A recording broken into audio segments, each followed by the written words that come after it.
Doctor Gurava Reddy కీలెరిగి operation చేయడంలో పేరు మోసిన ఆర్థోపెడిక్ సర్జన్.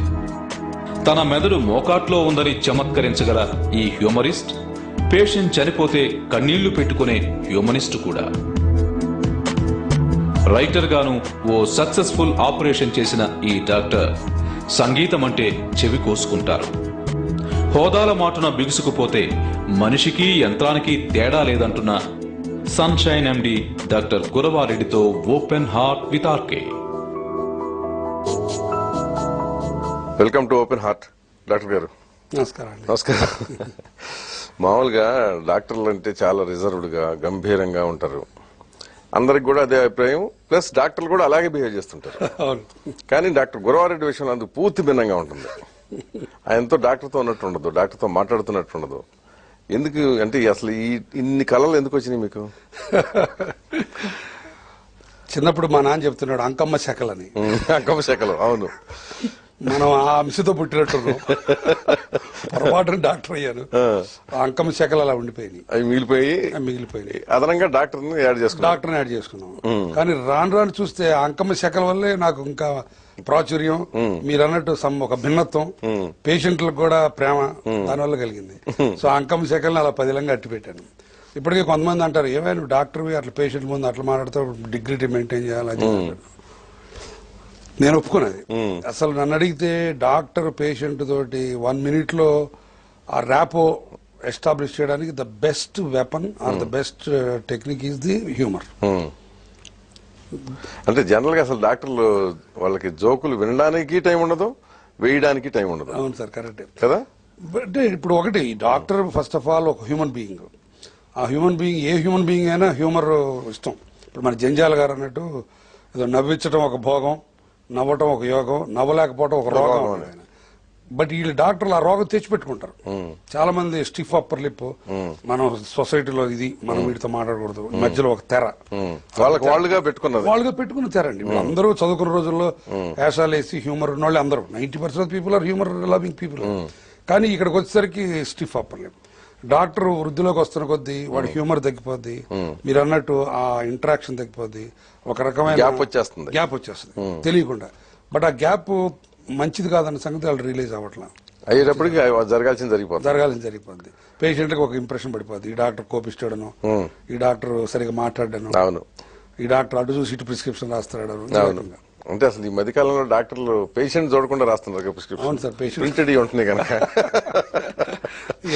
ఎందుకంటే ప్రిస్క్రిప్షన్ చేస్తుంది అంతా మిషన్. కరెక్ట్ అండి. డాక్టర్లు మందులు రాస్తుంటుంటారు. అవును, ఎగ్జాక్ట్లీ.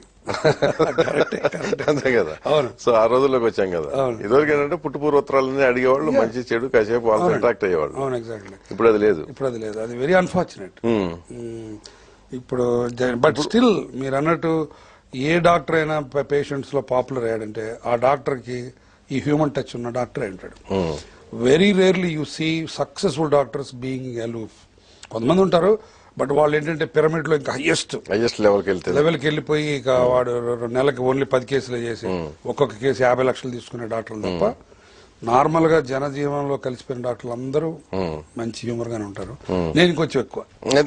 అంటే మీలో అసలు ఒకటి కాదు కదా, నాట్ ఓన్లీ హ్యూమర్, ఒక గుడ్ రైటర్ ఉన్నాడు, కామన్ మ్యాన్ ఉన్నాడు. కరెక్ట్. రైటర్ కంటే కూడా కామన్ మ్యాన్ ఉన్నాడు. అది చాలా పెక్యులర్ గా ఈ కాంబినేషన్ రేర్ గా ఉంటుంది అనేది. అవును సార్, అవును. So that made me to interview basically. అసలు మీరు అన్నది కరెక్టే సార్. ఎందుకంటే నాకు చిన్నప్పటి నుంచి అంటే నాకు ఈ అందరితో బాగా ఉంటాం అన్నది మా అమ్మ నేర్పింది. ఎదుటివాడిని పెద్ద చిన్న చూడకుండా వాడిని మనిషిగా గౌరవించడం మా నాన్న నేర్పాడు. నాకు బాగా గుర్తు, మా నాన్న ఆటో ఎక్కొస్తే ఆ దిగి ఆటో అతనికి డబ్బులు ఇచ్చి ఆటో అతను ఇంట్లో పిలిచేవాడు టీ తాగడానికి. ఆ టీ తాగినప్పుడు ఒకసారి మేము టీ పడేది సంక్రాంతి అప్పుడు అరిసెలేదో పెట్టాం. అది పెట్టినప్పుడు నేనే తెలియక, అంటే ఆ వయసులో తెలియక వెనకాల కూర్చోబెట్టాను. చావు తిట్టాను. ఏంటి అతను మనం పిలిచింది అతిథి కింద పిలిచి ఇంట్లో పిలిచి నువ్వు కూర్చున్న డైనింగ్ టేబుల్ దగ్గర కూర్చోబెట్టి నువ్వు పెట్టి సర్వ్ చేయి, లేకపోతే చేయవాలి, అంతే, పిలవకూడదు, అది బాగా హత్తుకుపోయిన విషయం నాకు. అండ్ అప్పటి నుంచి నేను మనిషిగా ట్రీట్ చేయడం నేర్చుకున్నాను. సో అది విలువలు మా అమ్మ నాన్న నేర్పించినాయి. సో ఈ రోజుకి అంతే. ఇప్పుడు నా దగ్గర పేషెంట్, ఇప్పుడు మీలాంటి సెలబ్రిటీ పేషెంట్లు ఆ బోల్డ్ మంది వస్తారు నాకు. వాళ్ళందరినీ బాగా చూడటం గొప్ప ఉంది. ఎవరైనా చూస్తారు. అది but poor people common man వచ్చినా కూడా నేను అంతే ఇంపార్టెన్స్ ఇస్తాను. I let them feel that way. So that is the I feel that is my strength. కానీ మీరు చాలా ఎక్స్పర్ట్ కదా మామూలుగా ఈ కార్డియో సారీ మనం ఏమంటాం ortho joint replacement and basic గా ఈ మోకాలు చిప్ప. అవును. కానీ దాన్ని బట్టి ఏంటంటే చాలా మామూలుగా ఏమనుకుంటామంటే మీరు గొప్ప మేధావి ఎక్స్పర్ట్. కానీ మీకు మీరే అన్నారు మీ మెదడు మోకట్లో ఉంటుంది. మీరు బాగా గుర్తుపెట్టుకున్నారు. కరెక్ట్ గా చెప్పాలంటే నేను మేధావిని కాదు సార్. మేధావిని అయితే ఫస్ట్ ఆఫ్ ఆల్ అదేదో ఒకటి ఉంది, ఒక తండ్రి అన్నాడంట, నా పెద్ద కొడుకు చాలా తెలివిగలడు, వాడేమో ఐఏఎస్ కలెక్టర్ అయ్యాడు, రెండో కొడుకు కొంచెం మాదిరి, వాడేమో ఇంకొకటి అయ్యాడు, మూడోవాడు అన్నిటికంటే ఏదో వాడిని డాక్టర్ చేశానని. ఓకే, అంటే అది కొంచెం cynical way of looking.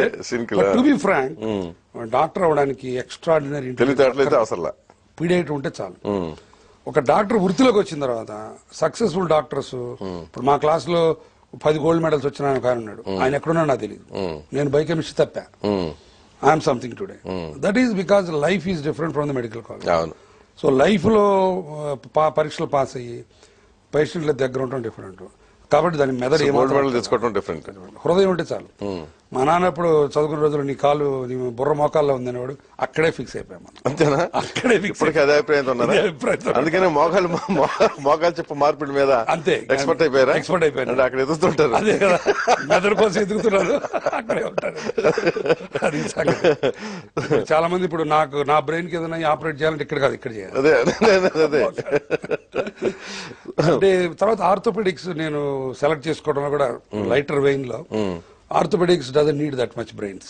Basic గా అంటే డయాగ్నోసిస్ కి అంత కష్టపడక్కర్లేదు. ఓకే, సో ఎక్స్రేలు ఎంఆర్ స్కాన్లు ఉంటాయి. సో బుర్ర పెట్టి ఇప్పుడు అదే జనరల్ ఫిజిషియన్ అనుకోండి, మీరు ఒక దగ్గుతో వస్తే అది చాలా ఆలోచించాలి, ఇంటర్ప్రిట్ చేయడం కష్టం. దో ల్యాబొరేటరీ టెస్ట్లు అన్ని ఉన్నా ఎటు నుంచి ఎటు వెళ్తుంది, ఏది ఎక్కడ వస్తుంది, సిమ్టమ్స్ ఎలా రియాక్ట్ అవుతుంది చాలా కష్టం. జనరల్ ఫిజిషియన్, న్యూరాలజిస్ట్ వీళ్ళందరూ చాలా డిఫికల్ట్. ఆర్థోపెడిక్స్ కదా అక్కర్లా, ఎముక ఇరిగింది 5 నిమిషాల్లో ఎక్స్రే పర్ఫెక్ట్. సో బ్రెయిన్ ఉపయోగించాల్సిన పని లేదు. సో ఎందుకంటే చిన్న తక్కువ క్వాంటిటీ కదా, దాన్ని జాగ్రత్తగా వాడుకోవాలి, ఉన్నదాన్ని పొదుపుగా పాడవకుండా. సో అంటే మీరు ఆపరేషన్ కూడా చాలా ఫాస్ట్ గా చేస్తారు. అవును సార్, అవును. ఆల్మోస్ట్ ఇయర్లీ 1400 నుంచి 1500 సర్జరీలు చేస్తారు కదా? అవునండి, అవును. అంటే తొందరగా చేసేస్తుంటారు. రోజుకి 10-15 చేస్తుంటారు. అంటే చాలా ఫాస్ట్. ఫాస్ట్ ఒకటి, సిస్టమ్స్ అంటే అసలు మీకు తొందర ఎక్కువ అని మీకు మీరే ఒక సర్టిఫికేట్ కూడా ఇచ్చినట్టున్నారు కదా? ఎంత తొందర అంటే ఈ లైఫ్ ప్రపంచంలోకి రావడానికి తొందరపడు రిక్షాలో పుట్టేశాను. అది తొందర వల్ల మీరు పుట్టారా, లేకపోతే మా అమ్మ తొందర? అది కొడుకుని చూడాలన్న తాపత్రం ఆవిడగా. మా అమ్మ చెబుతుంది, మా నాన్న ఆఫీస్ నుంచి వచ్చిన తర్వాత మా అమ్మ పెయిన్స్ వస్తున్నాయి అంటే మా నాన్న ఏమంటే సరేపా హాస్పిటల్ తీసుకెళ్దాం అని అంట. మా అమ్మ లేదండి, ముందు మీరు భోజనం చేయండి, పాపం సతీ ధర్మం కదా, మీరు భోజనం చేయండి, అంతా అయిన తర్వాత బయలుదేరదామని లేట్ చేసింది 15 నిమిషాలు. ఆ 15 నిమిషాలుగా లేట్ చేయకుండా ఉంటే ప్రాబ్లీ అందరిలాగే హాస్పిటల్ పుట్టామండి, మనకి ఇంత బర్త్ హిస్టరీ ఉండేది. కానీ అంటే రిక్షాలో పుట్టడం కూడా అదొక ఇది కదా. ఏదో చెప్తున్నా, నాకు మీరు అన్నట్టు ఒక హ్యూమర్ మెంటాలిటీ ఉంటే మీకు జరిగే విషయాలన్నీ కూడా అలానే జరుగుతాయి. అవును. And you can pick up humour from anything. నా బర్త్ ఒక హ్యూమర్, నా హనీమూన్ ఇంకొక హ్యూమర్. హనీమూన్ పుస్తకంలో రాలేదు ఇంకా. ఇప్పుడు చెప్పండి ఇప్పుడు, ఎందుకంటే ఈ ప్రోగ్రామ్ ఓపెన్ ఆర్ట్ కదా. మరి మా ఆవిడ మరి చూడకుండా చూద్దాం అయితే. అదే ఆ రోజు మనం ఎక్కడికన్నా డిన్నర్ తీసుకెళ్తే సరే. నా హనీమూన్ అద్భుతం. నేను మా ఆవిడ కలిసి అరకు వ్యాలీ వెళ్ళాం. అప్పుడు యాక్చువల్ గా కాశ్మీర్ వెళ్దామంటే మా మామగారు కాశ్మీర్ లో గొడవలు అనేది వస్తున్నాడు. సరే అరకు వ్యాలీ వెళ్ళాం. అరకు వ్యాలీ వెళ్తే అక్కడేంటి, మన షోలే సినిమా టైప్ లో మార్నింగ్ ఒక రైలు వస్తుంది, ఈవినింగ్ ఒక రైలు వెళ్తాం. ఈ లోపలికి ఆ రోజుల్లో ఇది వీఆర్ టాకింగ్ అబౌట్ 1986, నా పెళ్ళైన సంవత్సరం. మావిడికి ఏంటంటే ఒక రకమైన క్లాస్ట్రోఫోబియా ఉండేది ఆ రోజుల్లో. ఒక సడన్ గా ఇప్పుడు ఇక్కడ ఏదైనా అయితే, లేకపోతే ఇక్కడ మా అమ్మా నాన్నకి ఏదైనా అయితే మనం ఇక్కడి నుంచి బయటికి ఎలా వెళ్ళగలం, we are away from the civilization అని భయం పట్టేసుకున్నాం. వెళ్ళిపోవాలి తప్పదు. ఇక సరే తప్పదని చెప్పి అప్పుడు ఒక పాల లారీ ఏదో ఉంటే ఆ లారీ పట్టుకుని మొత్తం మీద మధ్యలో ఆమదాల వలస ఏదో అక్కడ ఉంటే అక్కడికి వచ్చి రైలు ఎక్కించాం. ఆ రైలులో ఇప్పుడు ఈ రెల్లోళ్ళు వాళ్ళు ఉంటారు శ్రీకాకుళం, తెలుసుగా మీకు, వాళ్ళు చింతకాయల బస్తాలు బస్తాలన్నీ వేస్తారు. ఆ బస్తా వేసి ఒక ఆమెకు ఎక్కింది. మనం మ్యాచ్ లాగా మరి కొత్త మొగుడు కదా మనం అవును. పెళ్ళానికి సీట్ లేదు, ఏమో బస్తా వేసింది, అదేంటని చెప్పి బస్తా తోసేసి మావిడిని కూర్చోబెట్టా. ఇక ఆమె ఎక్కి నన్ను లంకించుకుంది సార్. ఆవిడ భాషలో అన్ప్రింటబుల్. ఇప్పటి వరకు ఆ బూతులు నా మనసులో పదిలంగా ఉన్నాయి, దాచిపెట్టుకున్నా. అవి ఎవరికి చెప్పుకోవడానికి లేదు, అన్ని బూతులు తిట్టింది. ఒకటి కాదు, ఇంకంటే కొత్త హనీమూన్కి వెళ్ళినోడిని నా భార్య ముందు ఇంకొక ఆడవతో ఆవిడకి సీటు కల్పించడం ద్వారా ఆవిడ మార్కులు కొట్టేయాలని మీరు ప్రయత్నం చేశారు. దేవుడు ఇక్కడ అసలు తిట్టుకుని తిట్టింది. సరే అది అయిపోయింది. సరే చివరికి మొత్తం మీద కష్టపడి మళ్ళీ వైజాగ్ నుంచి ఇంకొక ట్రైన్ ఎక్కాం. ఇది విజయవాడ వస్తున్నాం. ఎక్కాం. వైజాగ్ లో అంత బాగానే 2 బెర్తులు సంపాదించాడు మా మామయ్య కష్టపడి. కూర్చుంటే మధ్యాహ్నం అర్ధరాత్రి నుంచి జనం అంతా వచ్చేసి కింద కాళ్ళ దగ్గర దుప్పటి వేసి పడుకుంటున్నారు. ఇది 2 టైర్ ఏసీ 3 టైర్ ఏసీ. మావిడికి మళ్ళీ భయం పెట్టింది, ఇది మధ్యలో ఉంది కంపార్ట్మెంట్ బర్త్, సో ఇక్కడ నిద్ర పడతలేదు నాకు. సరే వెళ్ళి మళ్ళీ గేట్ దగ్గర కూర్చున్నాం రాత్రి అంతా. సరే నాకేంటి నిద్ర వస్తుంది, నాకేంటి గబాలు పడిపోతాను పట్టాల మీద భయం. సరే చివరికి గట్ట మీద విజయవాడ దిగాం. దిగిన తర్వాత విజయవాడ నుంచి గుంటూరు వెళ్ళాలి ఆ ట్రైన్. సరే నేను చెప్పాను వాళ్ళ ఫ్రెండ్ ఎవరికో ఫోన్ చేయాలంటే నేను ఫోన్ చేసి వస్తాను కూర్చొని చెప్పి వెళ్ళా. రైలు కనపడుతుంది, కంపార్ట్మెంట్ కనపడుతుంది, నేను అక్కడ పోయి ఫోన్ చేస్తాను. ఫోన్ చేసి వచ్చాను, ఈ కంపార్ట్మెంట్ ఒకటే ఉంది, మిగతా రైలు వెళ్ళిపోయింది. సినిమాలో కూడా జరగదు ఈ స్క్రిప్ట్. అంటే వాడు లాస్ట్ బోగిని డీలింక్ చేశాడు అక్కడ. నేను ఆ లాస్ట్ బోగి ఒకటే చూస్తా ఉన్నా, మిగతా రైలు వెళ్ళిపోయింది. ఆ రైల్లో మా ఆవిడ ఉంది, టికెట్ నా దగ్గర ఉన్నాయి, డబ్బులు నా దగ్గర ఉన్నాయి. మేము పాపం కొత్త పెళ్లి కూతురు, రైల్లో లేడు, టికెట్ లేదు. ఇక ఇమాజిన్. ఇంకా ముందు ఏడు మొదలెట్టింది. అప్పుడు మీలాంటి పెద్ద మనిషి ఎవరు ఉండి, ఫోన్ లేవు, మీలాంటి పెద్ద మనిషి ఎవరు ఉండి ఏంటమ్మా ఏడుస్తున్నావు, ఏమైందంటే ఇట్టమ్మా ఆయన ఇటు వదిలేసిపోయాడు. అంటే ఆయన ఏం భయపడబాకమని మళ్ళీ మంగళగిరిలో ఆయన దిగి ఒక టికెట్ కొనుక్కొచ్చి ఇచ్చాడు. నేను ఈ లోపల ఇక మళ్ళీ ఒక లారీ పట్టుకొని విరోచితంగా మళ్ళీ గుంటూరు వెళ్ళిపోయా. నేను గుంటూరు వెళ్ళి రైల్వే స్టేషన్కి వెళ్ళేసరికి ఏమో ఈ వరదల్లో తుఫాన్లో కొట్టుకుని వచ్చిన ఉంటారు చూసారా, ఆ టైప్ లో సామాన్ పెట్టుకుని అక్కడ ప్లాట్ఫామ్ మీద నిల్చొని ఏడుస్తా ఉంది. అది వారి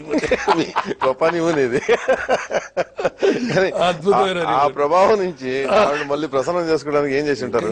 ఇన్ని మీకు చెప్పాలా ఇప్పుడు? అసలు రకరకాల కాళ్ళు పట్టుకునే దగ్గర నుంచి ఉంటుంది, ఎన్ని విన్యాసాలు ప్రదర్శించుంటారు కదా, ప్రదర్శించుంటారు. కానీ చెప్తే అది కూడా ఒక హ్యూమర్ అయిపోయింది. అంటే ఇప్పుడు మీరు రిక్షాలో పుట్టిన నాకు సడన్ గా మీరు చెప్పా పెట్టుకోకుండా గుంటూరు విజయవాడ వెళ్ళిపోయి ఆ రిక్షాలో తిరుగుతూ అవి ఎక్కడ పడితే అక్కడ కొట్టల దగ్గర అవి కొనుక్కుని తింటుంటారు. అదేనా? అందుకేనా? అంతే సార్, అదే మరి అటాచ్మెంట్. అంతే కదా, అటాచ్మెంట్ అదే, రోడ్ సైడ్ అటాచ్మెంట్. ఎందుకు అనిపిస్తుంది ఇప్పటికిప్పుడు ఇంత ఈ స్థాయికి వచ్చారు, బిజీగా కూడా ఉంటారు, బట్ సడన్ గా మాయమైపోతారు? అవును సార్, నాకు ఎందుకంటే నాకు still I'm very happy that there is a child locked inside still. And I'm బాల్యం నుంచి బయట రావట్లేదు. అండ్ మా ఆవిడైతే దాన్ని ఇంకో రకంగా ఇంటర్ప్రిట్ చేస్తాను, యూ స్టాప్డ్ గ్రోయింగ్ అంటది. ఏదైనా సరే I'm happy to be that way. ఎందుకంటే ఏ రోజైతే నీలో చైల్డ్ చచ్చిపోయాడు ఆ రోజు లైఫ్ లో చాలా ఆనందాలు దూరం అయిపోతాయి, అన్ని పోతాయి. సో నా దాంట్లో ఇంకా చైల్డ్ ఉన్నాడు, ఆ child I want him to be alive until I die. So అందుకని మీరు అన్నట్టు సడన్ గా ఒక రోజు వెళ్ళిపోయి I enjoy the road side things and I enjoy sitting in the crowd and seeing the things. So enjoy so many common things. And common నుంచి వచ్చాం కాబట్టి ప్లాట్ఫామ్ నుంచి I still enjoy them. No doubt ఈ రోజుల్లో కారులో తిరగచ్చు, but still ఆ రోజుల్లో గుర్తుంటాను. ఈ రోజుకి I like to go in city bus enjoying the things and all this stuff. So అక్కడ ఎవరు గుర్తుపట్టలేదు అట్లా తిరుగుతుంటే మిమ్మల్ని? పడుతుంటారు ఒక్కోసారి, అందుకని ఇప్పుడు విజయవాడలో ఒక్కొక్కసారి ఇప్పుడు పడుతున్నారు, బట్ అయినా సరే అప్పుడప్పటికి ప్రోగ్రామ్ అయిన తర్వాత మరి నాకు అదే నాకు ఇప్పుడు మంచి వ్యక్తులు మీలాగా మనం లైక్ మైండెడ్ ఉన్న వ్యక్తులు ఉంటే నేను గంటలు 20 మందితో కూర్చొని మాట్లాడగలను. బట్ ఇంగ్లీష్ టైప్ లో వెదర్ గురించి మాట్లాడుకునే వాళ్ళు ఇట్లా అంటే కాన్వర్సేషన్ ఏదో చేయాలి కాబట్టి చేసే వాళ్ళ దగ్గర నాకు నచ్చదు, కృత్రిమంగా ఉండేవాళ్ళు నచ్చదు. నేను ఎమ్మటే I just go out are make my self ఎలూఫ్ and enjoy the solitude. చాలా సార్లు జరిగింది. ఒకవేళ కొంతమంది సినిమాకి వెళ్దాం ఏదంటారు మొహపరిచయాలతో, లేకపోతే నేను I excuse myself and then go out and do something else on my own. అది